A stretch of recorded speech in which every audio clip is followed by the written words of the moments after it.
du Père et du Fils et du Saint-Esprit, la grâce de Jésus-Christ notre Seigneur, l'amour de Dieu le Père et la communion de l'Esprit Saint soient toujours avec vous. Et avec votre esprit. Préparons-nous à la célébration des saints mystères en reconnaissant que nous sommes pécheurs. Je confesse à Dieu Tout-Puissant, je reconnais devant mes frères que j'ai péché, en pensée, en parole, par action et par omission. Oui, j'ai vraiment péché. C'est pourquoi je supplie la Vierge Marie, les anges et tous les saints, et vous aussi, mes frères, de prier pour moi, le Seigneur notre Dieu. Que Dieu Tout-Puissant nous fasse miséricorde, qu'il nous pardonne nos péchés et nous conduise à la vie éternelle.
Prions le Seigneur.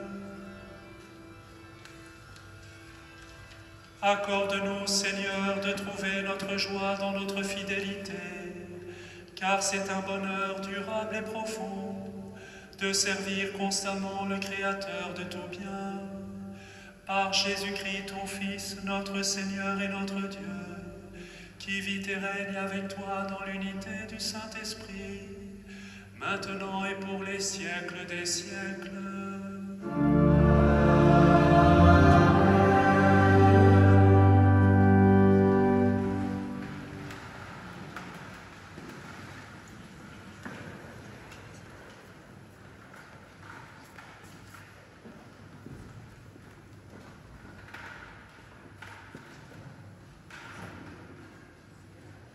Lecture du livre des Proverbes. Une femme parfaite, qui la trouvera? Elle est précieuse plus que les perles. Son mari peut lui faire confiance. Il ne manquera pas de ressources. Elle fait son bonheur et non pas sa ruine, tous les jours de sa vie. Elle sait choisir la laine et le lin, et ses mains travaillent volontiers. Elle tend la main vers la quenouille, ses doigts dirigent le fuseau. Ses doigts s'ouvrent en faveur du pauvre, elle tend la main au malheureux. Le charme est trompeur, et la beauté s'évanouit. Seule la femme qui craint le Seigneur mérite la louange. Célébrez-la pour les fruits de son travail, et qu'aux portes de la ville, ses œuvres disent sa louange. Parole du Seigneur.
Lecture de la première lettre de saint Paul apôtre aux Thessaloniciens. Pour ce qui est des temps et des moments de la venue du Seigneur, vous n'avez pas besoin, frères, que je vous en parle dans ma lettre. Vous savez très bien que le jour du Seigneur vient comme un voleur dans la nuit. Quand les gens diront « Quelle paix, quelle tranquillité !» c'est alors que tout à coup, la catastrophe s'abattra sur eux, comme les douleurs sur la femme enceinte. Ils ne pourront pas y échapper. Mais vous, frères, comme vous n'êtes pas dans les ténèbres, ce jour ne vous surprendra pas comme un voleur. En effet, vous êtes tous des fils de la lumière, des fils du jour. Nous n'appartenons pas à la nuit et aux ténèbres. Alors, ne restons pas endormis comme les autres, mais soyons vigilants et restons sobres. Parole du Seigneur.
C'est comme un homme qui partait en voyage.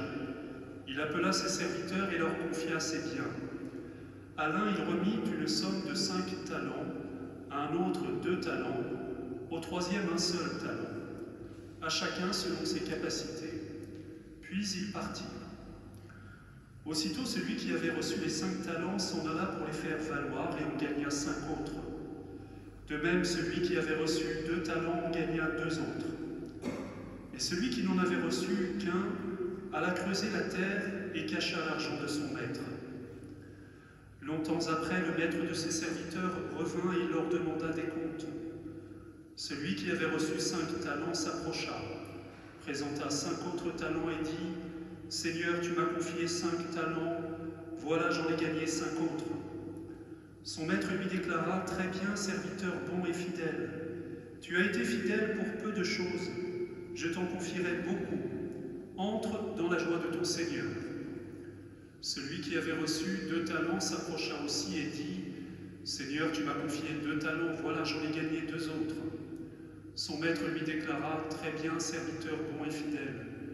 Tu as été fidèle pour peu de choses, je t'en confierai beaucoup. Entre dans la joie de ton Seigneur. » Celui qui avait reçu un seul talent s'approcha aussi et dit « Seigneur, je savais que tu es un homme dur. Tu moissonnes là où tu n'as pas semé. Tu ramasses là où tu n'as pas répandu le grain.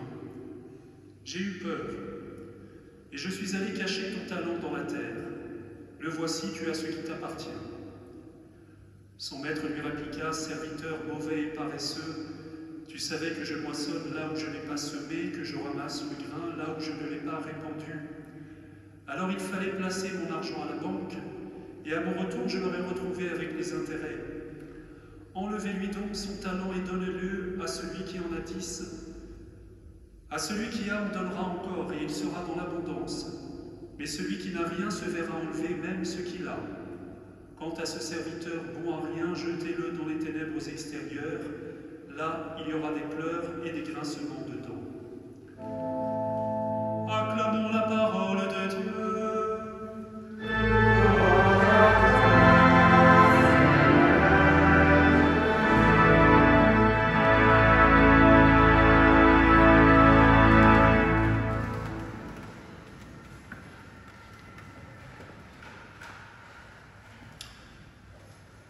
Alors, messieurs qui vous tenez bien installés dans votre fauteuil et qui regardez la messe sur YouTube, je vous propose un petit exercice. Réveillez-vous, secouez-vous un peu et regardez celle qui est assise à votre droite ou à votre gauche.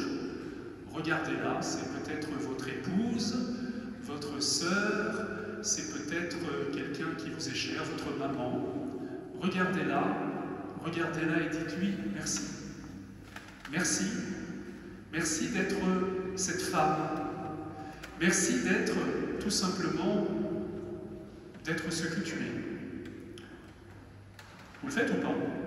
Vous êtes en train de le faire ou vous m'écoutez? Donc, je vais m'arrêter quelques instants, le temps que vous le fassiez. Commencez par dire merci.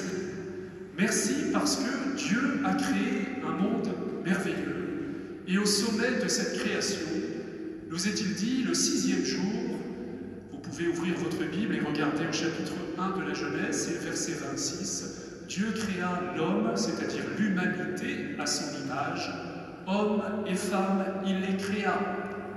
Et Dieu vit ce qu'il avait fait, cela était très bon. Il vous est dit un peu plus tard, si vous êtes opiniâtre et si vous regardez la page suivante, que lorsque l'homme, au sens masculin, est seul dans le jardin de la Genèse, Dieu dit, il n'est pas bon que l'homme soit seul. Ça veut dire que, chers amis, et je parle aux hommes, il n'est pas bon que nous soyons seuls, la création n'est pas bonne si la femme n'est pas là à nos côtés, si elle n'est pas là au cœur du jardin. Chers amis, nous ne pouvons pas fuir ce sujet, puisque c'est celui que la parole de Dieu nous donne à méditer aujourd'hui. C'est celui que l'Église nous demande de contempler, le mystère de la femme dans le plan de Dieu, le mystère de la féminité. Alors si dans votre confinement vous voulez avoir des bonnes lectures, je vous conseille ce dont un théologien, à propos de quoi un théologien disait, c'est sans doute l'œuvre qui dans 1000 ans restera du pontificat de Saint Jean-Paul II. Mulieris dignitatem. la lettre que Jean-Paul II a écrite sur la dignité et la vocation de la femme. Lisez ce petit bijou. C'est un grand chant d'action de grâce et de louange de ce pape qui a beaucoup contemplé la création, de ce pape qui a beaucoup commenté les 3 premières pages de la Genèse, de ce pape qui disait que sans cesse nous devons replacer la création dans la lumière du Créateur. Et que fait le Créateur lorsqu'il contemple sa création? Il nous est dit dans le livre de Genèse, il ne cesse de s'en émerveiller. Dieu vit ce qu'il avait fait, cela était bon, ça revient à chaque jour, chaque soir, lorsque Dieu contemple son œuvre, et cette œuvre est couronnée par la création de la femme. Dieu vit ce qu'il avait fait, cela était très bon. Alors nous devons entrer dans les vues de Dieu, et nous devons rendre grâce pour le mystère de la féminité. Le même Jean-Paul II a écrit une très belle lettre, qui est la lettre aux femmes. Un jour où l'ONU avait décrété la journée mondiale de la femme, il a voulu apporter sa contribution, et sa lettre, c'est une suite de merci. Merci à vous les femmes qui travaillez, merci à vous les femmes qui nous éclairez, merci à vous les femmes qui nous avez donné la vie, merci à vous les femmes, nos épouses, merci à vous les femmes que nous côtoyons, et enfin merci à vous les femmes d'être femmes tout simplement. Alors pourquoi est-ce que nous devons dire merci? Nous devons aller à la source du mystère de l'homme et de la femme. Dieu créa l'humain à son image, homme et femme, il les créa. Qu'est-ce que ça signifie, ça? Eh bien, ça signifie que le mystère de Dieu est tellement grand qu'il fallait au moins 2 miroirs pour réfracter la richesse de son mystère. Ça signifie que l'homme et la femme, chacun à leur manière, reflètent un aspect de la beauté, de la grandeur, de la force, de la grâce qui est en Dieu. Il y a donc, et d'ailleurs d'autres traductions le diront, Dieu créa l'homme à son image, masculin et féminin, il le créa. Est-ce que ça signifierait qu'en Dieu, il y a du masculin et du féminin? Certes, Dieu est au-delà de la différenciation sexuelle. Dieu est un esprit, Dieu est pur esprit. Certes, dans la Bible, on dit que Dieu est Père. C'est le Père qui nous envoie Jésus-Christ. Il est Père parce qu'il est comme un Père qui appelle son enfant vers lui, qui lui donne un nom. Mais reportez-vous à plus d'un passage dans le livre d'Isaïe. On nous parle de Dieu qui a des sentiments de mère. Ses entrailles maternelles se retournent en lui lorsqu'il pense à ses enfants. Pensez à la parabole de l'enfant prodigue. Les entrailles du Père se retournent en lui. Et si vous connaissez un peu l'hébreu, vous verrez que les termes s'appliquent aux entrailles maternelles, à un utérus, à ce sein qui porte des enfants en lui. C'est dire qu'en Dieu, il y a des sentiments masculins et des sentiments féminins. Et que la femme reflète cet aspect maternel, féminin, du mystère de Dieu. Alors il faut qu'on précise un petit peu. Qu'est-ce que le masculin en Dieu? Qu'est-ce que le féminin en Dieu? Le masculin, c'est cette capacité que Dieu a de prendre des initiatives, de sortir de lui-même pour aller à la rencontre de l'humanité. Le masculin, on pourrait dire, c'est la force de Dieu. Dieu est le Dieu des armées. Dieu est le Dieu qui part en guerre contre le mal. Dieu est celui qui nous appelle. Dieu est celui qui nous établit dans l'être, comme un père établit ses enfants, comme un père éduque ses enfants, comme un père les éveille à la vie, comme un père les pousse vers l'avenir. Mais Dieu a aussi cette dimension maternelle qui est tout accueil, cette dimension féminine qui est toute réceptivité. Dieu est celui qui aime à prendre ses enfants dans ses bras. Dieu est aussi celui qui aime à ce qu'on le cherche, à ce que sa beauté soit dévoilée. Dieu est celui qui a une beauté à offrir au monde. Alors, chers amis, nous entrons dans un mystère en réalité. La femme est un mystère. La femme est d'abord un mystère à contempler. Qu'est-ce que ça veut dire un mystère? Ça veut dire qu'elle reflète quelque chose qui est plus grand qu'elle. Elle reflète quelque chose de la beauté de Dieu. Alors vous avez entendu la question qui était posée par le livre des Proverbes. Une femme parfaite, qui la trouvera? Eh bien, je vous l'annonce, messieurs, si vous cherchez la femme parfaite, vous ne la trouverez pas.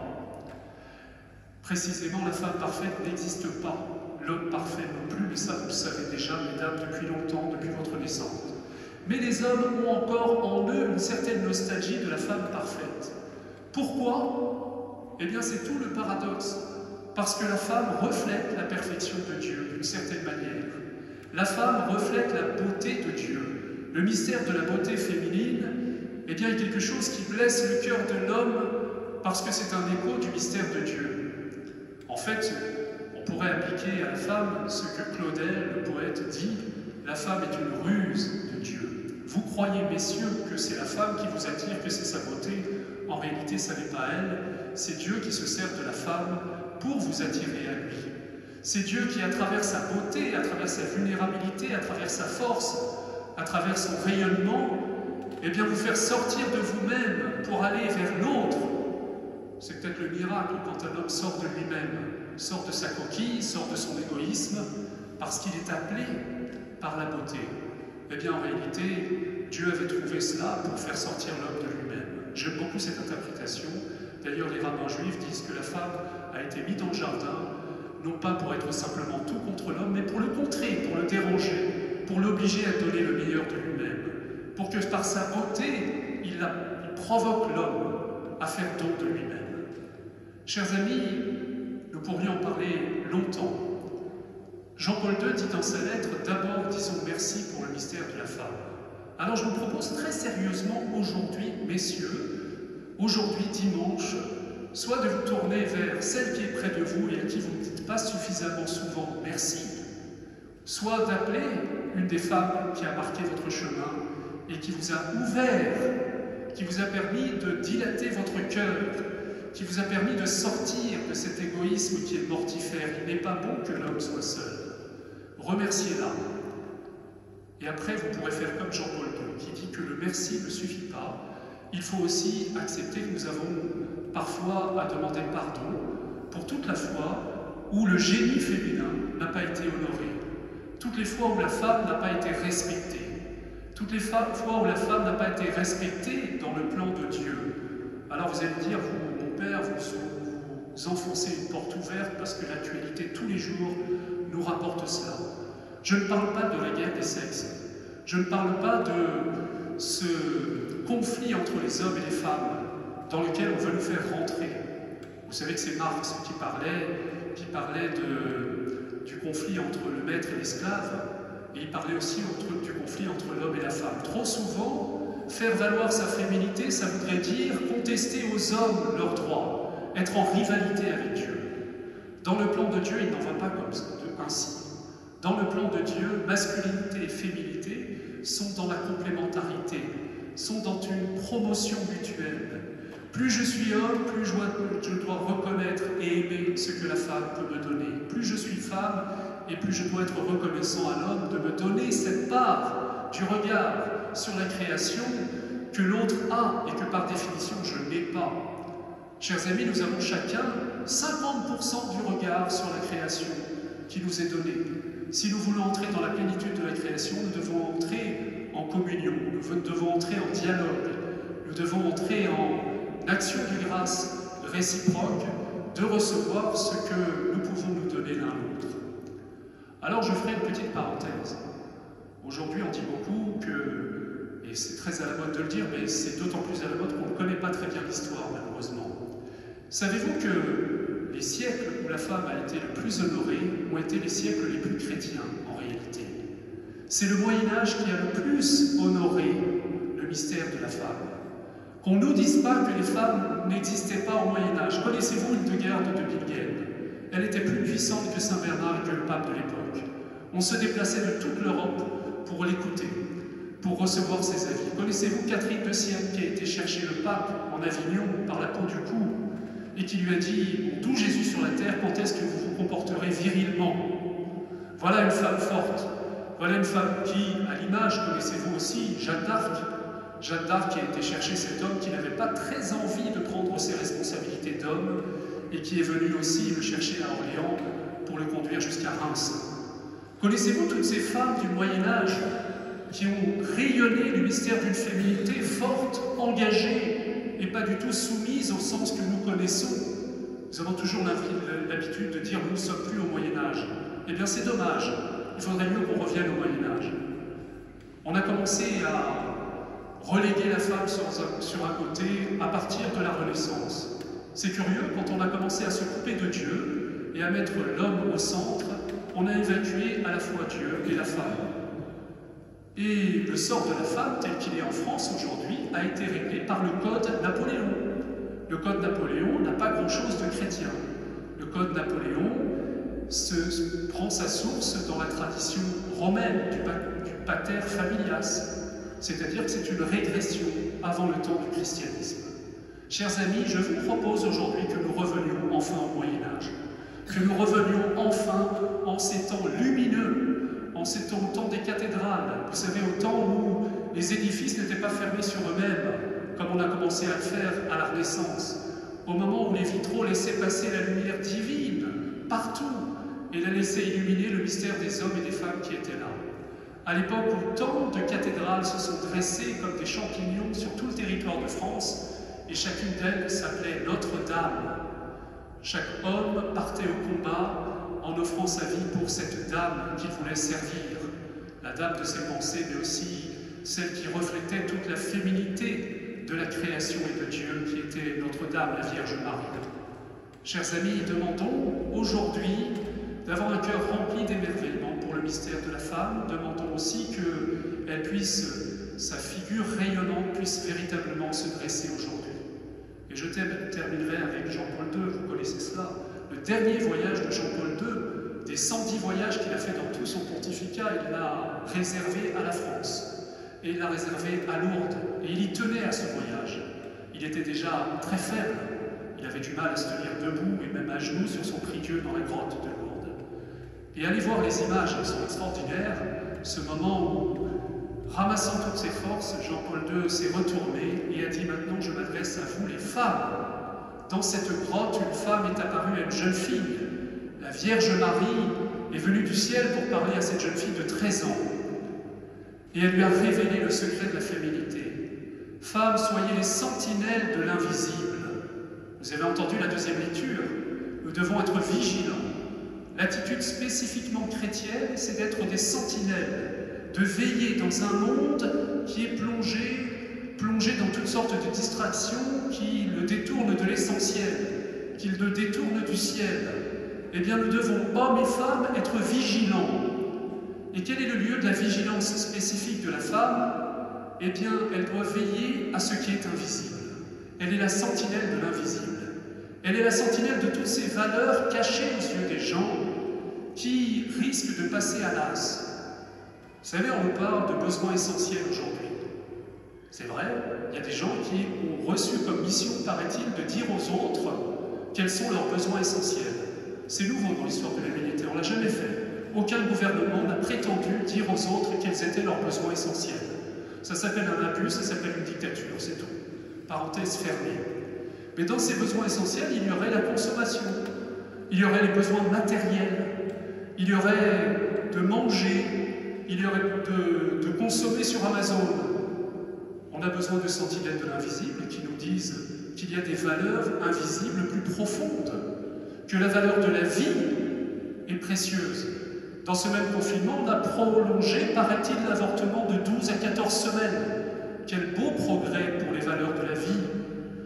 Dans ce confinement, on nous interdit, paraît-il, de participer au culte. Dans ce confinement, on nous dit que les livres ne sont pas essentiels. C'est-à-dire toutes les valeurs invisibles qui font la beauté de la vie. Eh bien, chères femmes, c'est à vous, paraît-il, qu'il revient, si on écoute Jean-Paul II, d'ouvrir le cœur des hommes à cette dimension invisible. Aussi vrai que Ève a été extraite du cœur d'Adam, Dieu a pris une côte, c'est symbolique évidemment, il a pris une côte, il a pris à l'endroit du cœur, et il a sculpté la femme, c'est-à-dire qu'il a blessé l'homme et il a ouvert son cœur. C'est une opération à cœur ouvert, une opération cardiaque. Ça veut dire que la femme a pour mission d'ouvrir le cœur de l'homme, d'ouvrir le cœur à ces dimensions invisibles. L'homme est une sentinelle lui aussi, mais il doit être la sentinelle du visible. Excusez-nous, on fait ce qu'on peut. Nous, on est simple, et puis là on voit ce qu'on voit, et puis on peut veiller sur ce qu'on voit. Mais vous pouvez nous entraîner vers une dimension plus profonde, celle que Dieu vous a confiée, celle qui vous revient par votre être, par votre féminité, par le rayonnement qui est le vôtre et qui renvoie à une lumière invisible, plus profonde, eh bien cette lumière qui vous revient de faire rayonner et par cette lumière d'attirer l'homme à Dieu. Alors chers amis, ce soir, dimanche, dans la semaine qui vient, rendons grâce pour le mystère de la féminité. Et mesdames, mesdemoiselles, rendez grâce à Dieu d'être des femmes et demandez-lui de bénir votre féminité. Que cette féminité ne soit pas comme ce talent qui a été enterré par la peur. Il y a des hommes qui n'osent pas affirmer leur masculinité, il y a des femmes qui n'osent pas affirmer leur féminité. Pourquoi? Parce qu'on ne les a jamais bénis, parce qu'on n'a jamais révélé ce que ça avait de beau. Alors on l'enterre comme un talent dont on a honte, qui n'a jamais été mis en valeur, qui n'a jamais été béni, qui n'a jamais été glorifié. Eh bien, pensez maintenant, mesdames, mesdemoiselles, que Dieu vous regarde comme un père et qu'il a déposé en vous une perle qui est votre féminité. Bénissez-le pour cette féminité et demandez-lui qu'elle rayonne aussi largement, de manière aussi vivante, aussi lumineuse que lui la voit. Je vous salue Marie, pleine de grâce. Le Seigneur est avec vous. Vous êtes bénie entre toutes les femmes, et Jésus, le fruit de vos entrailles, est béni.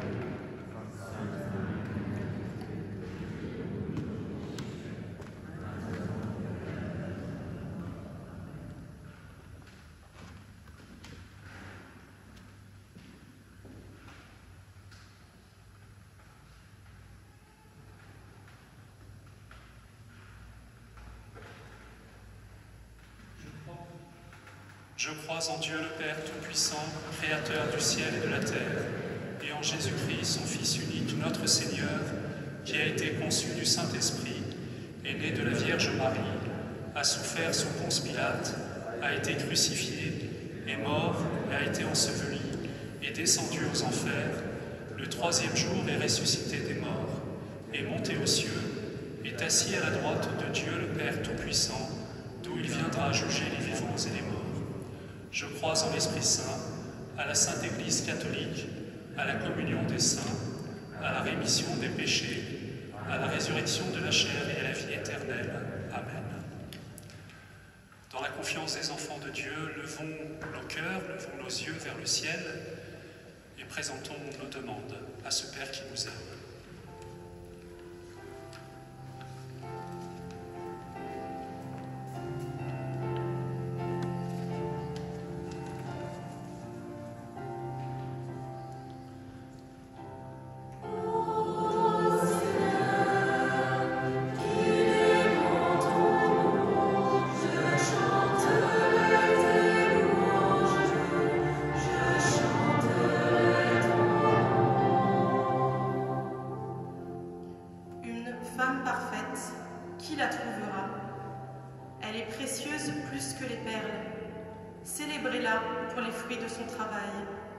Et qu'aux portes de la ville, ses œuvres disent sa louange.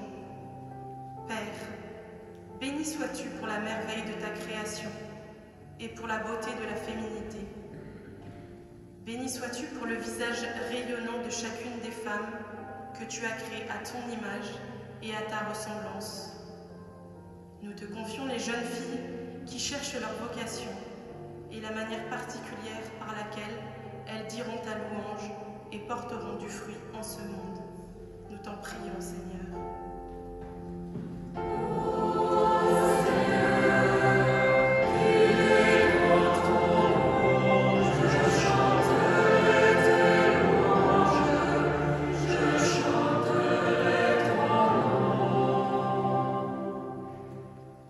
Vous êtes tous des fils de la lumière, des fils du jour.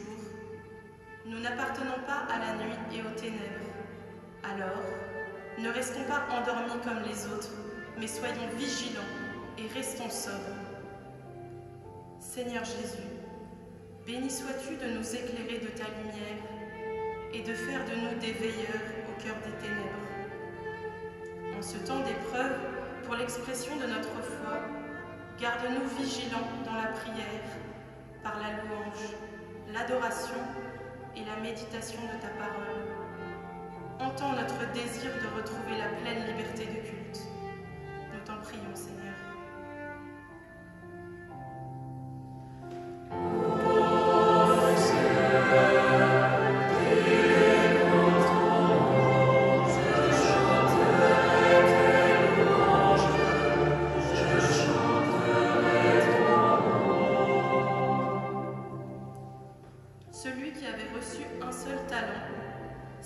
approcha aussi et dit, « Seigneur, j'ai eu peur, et je suis allé cacher ton talon dans la terre. » Esprit Saint, béni sois-tu pour le feu qui brûle en nos cœurs et consume toute peur. Nous te confions chacune de nos peurs. Ne les laisse pas dominer nos vies et nous conduire à enterrer les talents reçus de toi. Donne aux chrétiens de montrer l'exemple du courage et de l'inventivité et de ne pas se laisser gagner par les messages de peur dont nous sommes abreuvés quotidiennement. Nous t'en prions, Seigneur.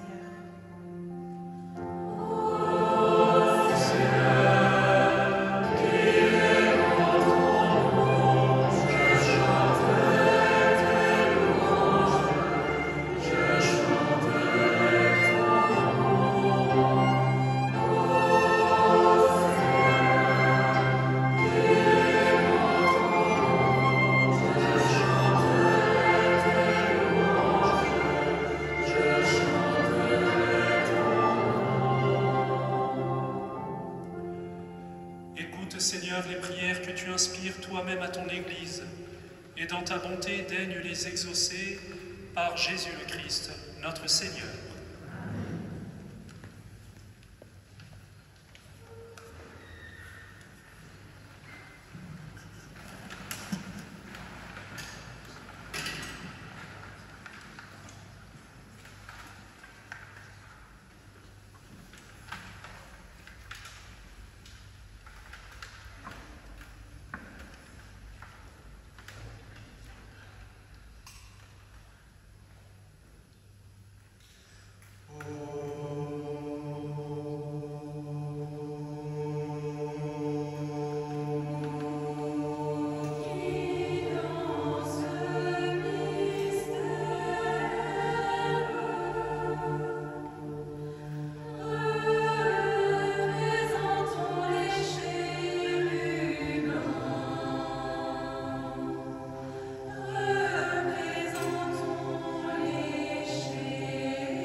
Prions ensemble au moment d'offrir le sacrifice de toute l'Église. Permets, Seigneur notre Dieu, que l'offrande placée sous ton regard nous obtienne la grâce de vivre pour toi et nous donne l'éternité bienheureuse. Par Jésus le Christ, notre Seigneur.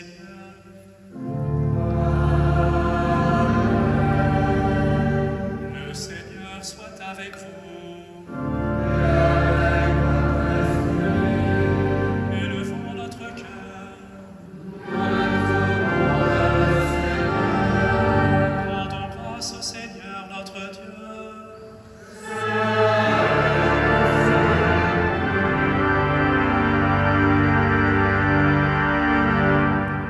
Vraiment, il est juste et bon de te rendre gloire, de t'offrir notre action de grâce toujours et en tout lieu. À toi, Père très saint, Dieu éternel et tout-puissant. À toi, Créateur de tous les éléments du monde, Maître du temps et de l'histoire. Toi qui as formé l'homme à ton image et lui as soumis l'univers et ses merveilles. Tu lui as confié ta création pour qu'en admirant ton œuvre, Il ne cesse de te rendre grâce par le Christ notre Seigneur. C'est toi que la terre et le ciel, avec les anges et les archanges, ne cessent de clamer en chantant.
D'accepter de bénir ces offrandes saintes. Nous te les présentons avant tout pour ta sainte Église catholique, accorde-lui la paix et protège-la. Daigne la rassembler dans l'unité et la gouverner par toute la terre. Nous les présentons en même temps pour ton serviteur, notre pape François, pour notre évêque Michel et tous ceux qui veillent fidèlement sur la foi catholique reçue des apôtres. Souviens-toi, Seigneur, de tes serviteurs et de tous ceux qui sont ici réunis, dont tu connais la foi et l'attachement. Nous t'offrons pour eux, ou ils t'offrent pour eux-mêmes et tous les leurs, ce sacrifice de louange pour leur propre rédemption, pour le salut qu'ils espèrent, et ils te rendent cet hommage à toi, Dieu éternel, vivant et vrai. Dans la communion de toute l'Église, nous voulons nommer en premier lieu la bienheureuse Marie, toujours vierge, mère de notre Dieu et Seigneur Jésus-Christ, Saint Joseph, son époux, les saints apôtres et martyrs, Pierre et Paul, André et tous les saints. Accorde-nous par leurs prières et leurs mérites d'être toujours et partout forts de ton secours et de ta protection. Voici l'offrande que nous présentons devant toi, nous, tes serviteurs et ta famille entière. Dans ta bienveillance, accepte-la. Assure toi-même la paix de notre vie. Arrache-nous à la damnation éternelle et reçois-nous parmi tes élus. Sanctifie pleinement cette offrande par la puissance de ta bénédiction. Rends-la parfaite et digne de toi, qu'elle devienne pour nous le corps et le sang de ton Fils bien-aimé, Jésus-Christ notre Seigneur. La veille de sa passion, il prit le pain dans ses mains très saintes, et les yeux levés au ciel vers toi, Dieu son Père Tout-Puissant. En te rendant grâce, il le bénit, le rompit, et le donna à ses disciples en disant: prenez et mangez-en tous, ceci est mon corps livré pour vous.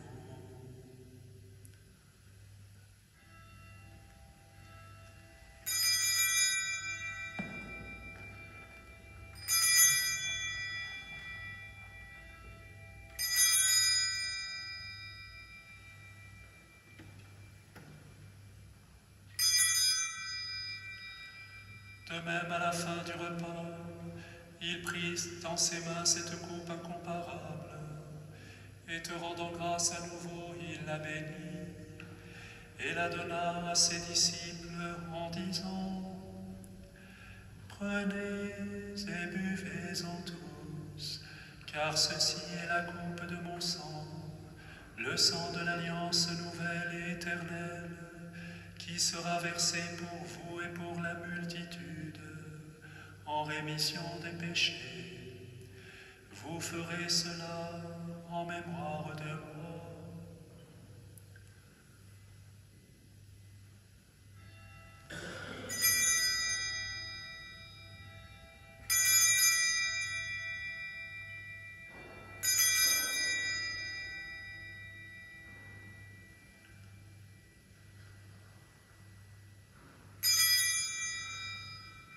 Proclamons le mystère de la foi. Gloire à toi qui étais mort. Gloire à toi qui es vivant. Notre Sauveur et notre Dieu. Viens, Seigneur Jésus. C'est pourquoi nous aussi, tes serviteurs et ton peuple saint avec nous, faisant mémoire de la passion bienheureuse de ton Fils Jésus-Christ notre Seigneur, de sa résurrection du séjour des morts et de sa glorieuse ascension dans le ciel, nous te présentons, Dieu de gloire et de majesté, cette offrande prélevée sur les biens que tu nous donnes, le sacrifice pur et saint, le sacrifice parfait, pain de la vie éternelle et coupe du salut. Et comme il t'a plu d'accueillir les présents d'Abel le juste, le sacrifice de notre père Abraham, et celui que t'offrit Melchisédek, ton grand prêtre, en signe du sacrifice parfait, regarde cette offrande avec amour, et dans ta bienveillance accepte-la. Nous t'en supplions, Dieu Tout-Puissant, qu'elle soit portée par ton ange en présence de ta gloire sur ton autel céleste, afin qu'en recevant ici, par notre communion à l'autel, le corps et le sang de ton Fils, nous soyons comblés de ta grâce et de tes bénédictions. Souviens-toi de tes serviteurs qui nous ont précédés, marqués du signe de la foi et qui dorment dans la paix. Pour eux et pour tous ceux qui reposent dans le Christ, nous implorons ta bonté, qu'ils entrent dans la joie, la paix et la lumière. Et nous, pécheurs, qui mettons notre espérance en ta miséricorde inépuisable, admets-nous dans la communauté des bienheureux apôtres et martyrs, de Jean-Baptiste, Étienne, Matthias et Barnabé, Ignace, Alexandre, Marcelin et Pierre, Félicité et Perpétue, Agathe, Lucie, Agnès, Cécile, Anastasie et de tous les saints. Accueille-nous dans leur compagnie sans nous juger sur le mérite, mais en accordant ton pardon par Jésus-Christ notre Seigneur. C'est par lui que tu ne cesses de créer tous ces biens, que tu les bénis, leur donnes la vie, les sanctifies et nous en fais le don. Par lui, avec lui et en lui.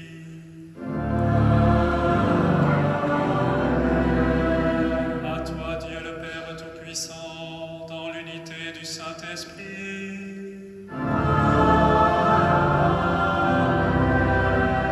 Tout honneur et toute gloire pour les siècles des siècles.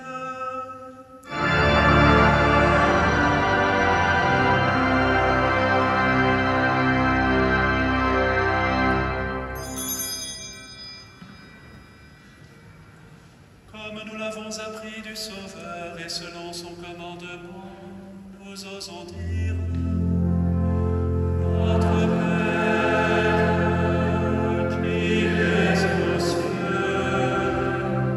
que ton nom soit sanctifié, que ton règne vienne, que ta volonté soit faite sur la terre comme au ciel. Donne-nous aujourd'hui notre pain de ce jour. Pardonne-nous nos offenses, comme nous pardonnons aussi à ceux qui nous ont offensés.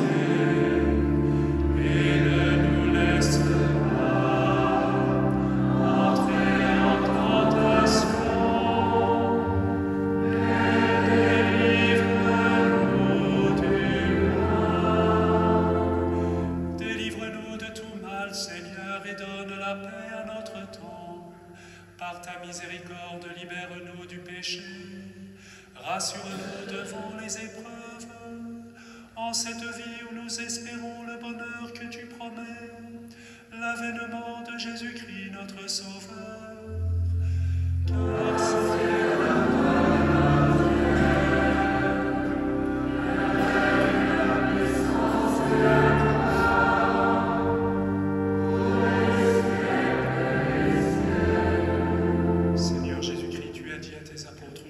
laisse la paix, je vous donne ma paix. Ne regarde pas nos péchés, mais la foi de ton Église. Pour que ta volonté s'accomplisse, donne-lui toujours cette paix et conduis-la vers l'unité parfaite, toi qui règnes pour les siècles des siècles. Amen. Que la paix du Seigneur soit toujours avec vous. Et avec votre esprit.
Bienheureux les invités au festin des noces de l'agneau.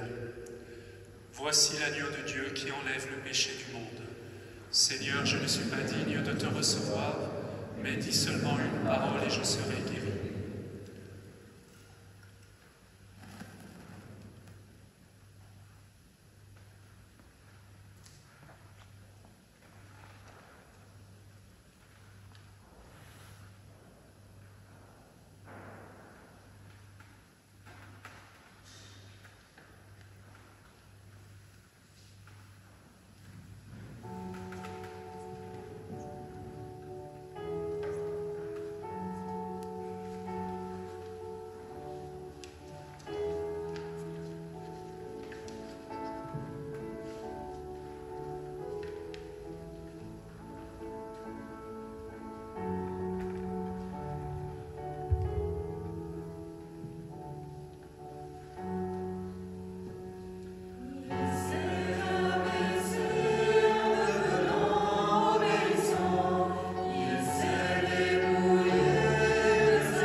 Prions le Seigneur. Nous venons de communier, Seigneur, au don sacré du corps et du sang de ton Fils, et nous te prions humblement que cette Eucharistie offerte en mémoire de lui, comme il nous a dit de le faire, augmente en nous la charité. Par Jésus le Christ, notre Seigneur.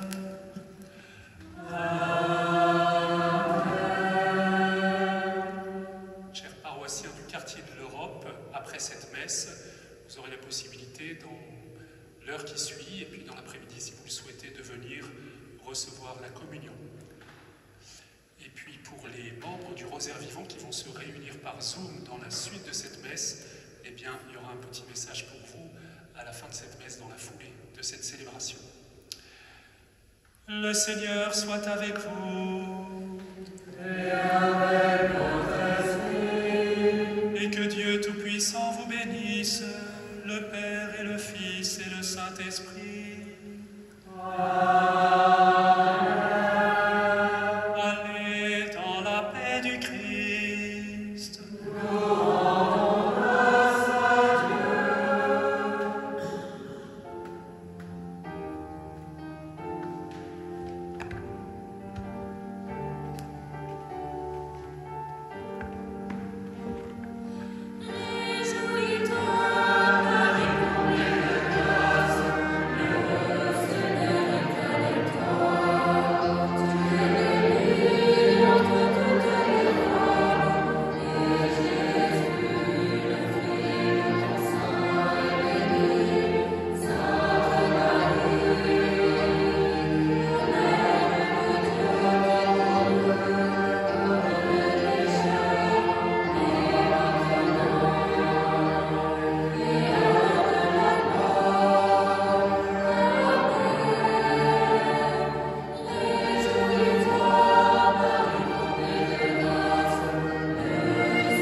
Alors pour la prière du Rosaire Vivant, maintenant que vous vous réunissez, là où vous êtes, je vous propose de vous unir à tous ceux qui prient le Rosaire autour de vous et de vous laisser inspirer par les paroles qui sont celles de ce jour, et en particulier cette parole du livre des Proverbes sur le mystère de la femme.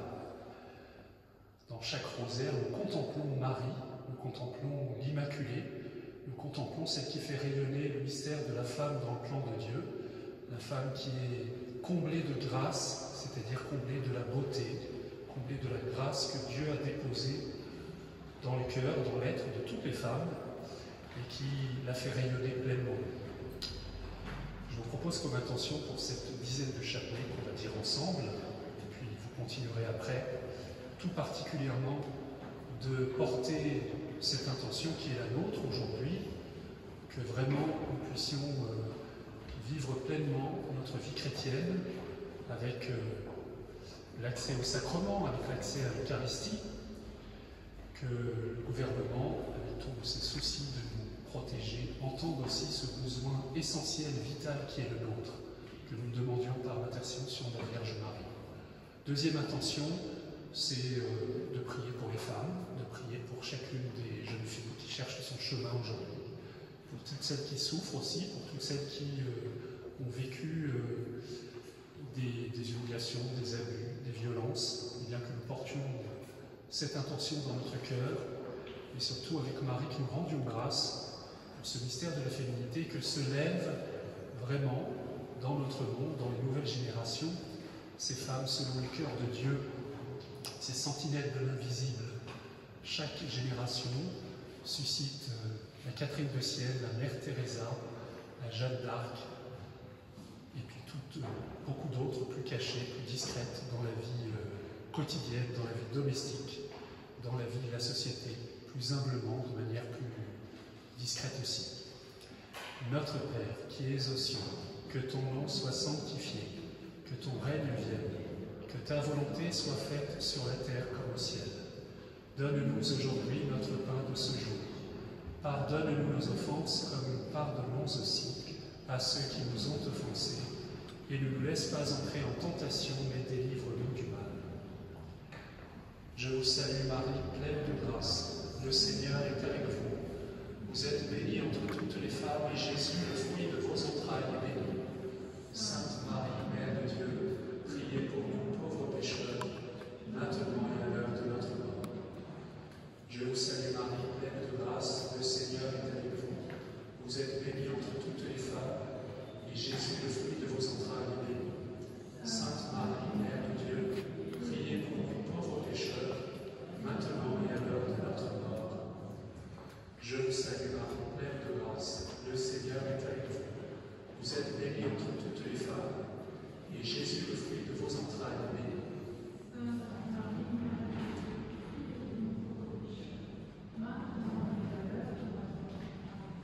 Gloria Patri et Filio et Spiritui Sancto, sic ut erat in principio et nunc et semper et in saecula saeculorum. Amen. Ô mon Jésus, pardonnez-nous nos péchés, préservez-nous du feu de l'enfer et conduisez au ciel toutes les âmes, surtout celles qui ont le plus besoin de votre sainte miséricorde. Accordez au monde de la paix à votre Église de sainte vocation. Je vous salue Joseph, vous que la grâce divine a comblé. Le Sauveur a reposé dans vos bras et grandi sous vos yeux. Vous êtes béni entre tous les hommes, et Jésus, l'enfant divin de votre Virgin épouse, est béni. Saint Joseph, donné pour Père au Fils de Dieu,